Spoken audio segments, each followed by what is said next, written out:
Greetings, Mark Brown here. We're going to be looking at how we can convert an Excel to PDF. Yes, this Excel sheet here, we want to convert it to PDF. The first thing that we want to do is you want to come right here where this is file. We're going to click on Word file. Notice when I bring up the Word file, what you will see over here, new, open, info, save as, print, share, export, publish, close, account, feedback, and option. But what we want to focus on is the word export. So we want to click on export. When you click on export, it's a create PDF and XP document here, change file type, and when you come right here, we're going to click. When you're going to click, if you notice right here, it's saving type already is PDF. So you're going to come right up here, ensure that you save it on the desktop.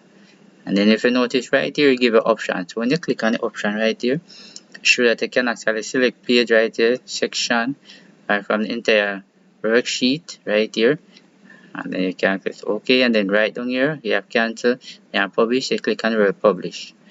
Alright, and very important, if you notice right here, this itself is our PDF right here that you convert from Excel.